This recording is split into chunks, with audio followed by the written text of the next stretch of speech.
gentlemen. My name is Ian Henderson. I'm a former OPCW inspection team leader, having served for about 12 years. I heard about this meeting and I was invited by the Minister Counselor of the Chinese mission to the UN. Unfortunately, due to unforeseen circumstances around my ESTA visa waiver status, I was not able to travel. I thus submitted a written statement to which I will now add a short introduction. I need to point out at the outset that I'm not a whistleblower. I don't like that term. I'm a former OPCW specialist who has concerns in an area, and I consider this a legitimate and appropriate forum to explain again these concerns.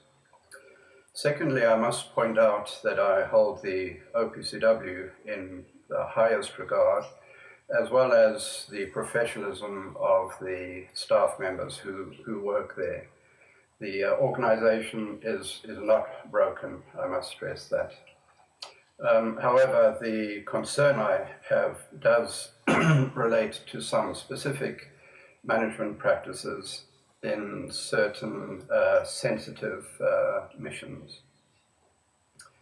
The concern, of course, relates to the FFM investigation into the alleged chemical attack on the 7th of April in Douma in Syria.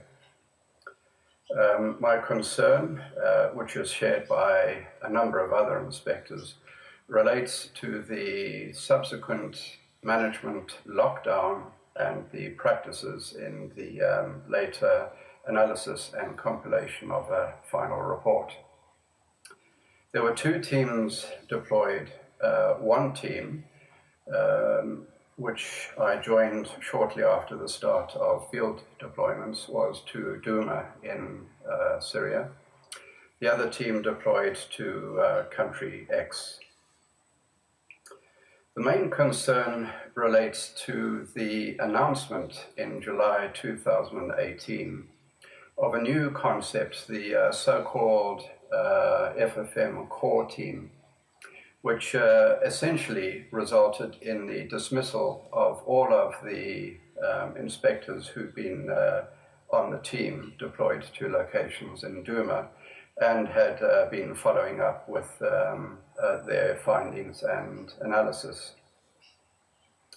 The findings in the final FFM report were contradictory, were a complete turnaround with what the team had understood collectively during and after the Douma deployments, and by the time of release of the interim report in July 2018, our understanding was that we had serious misgivings that a chemical attack had occurred. What the final FFM report does not make clear, and thus does not reflect the views of the team members who deployed to Douma, in which case I really can only speak for myself at this stage.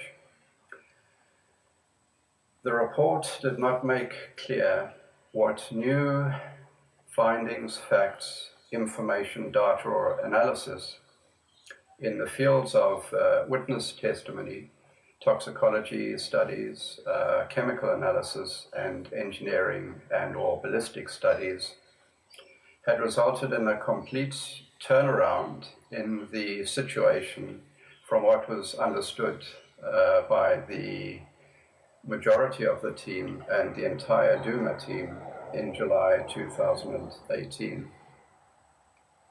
In my case, I had followed up with a further 6 months of engineering and ballistic studies into the cylinders, the result of which had provided further support for the view that there had not been a chemical attack.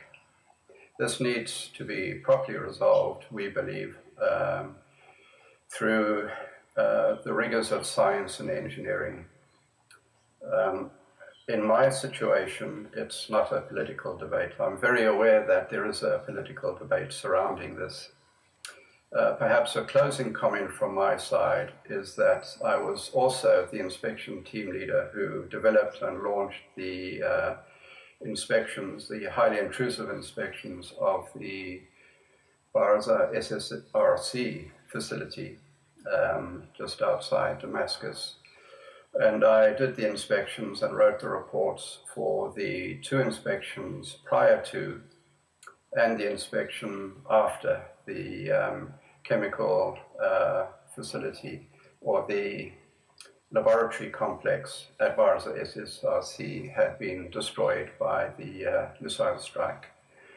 That, however, is another story altogether, and I shall now close. Thank you.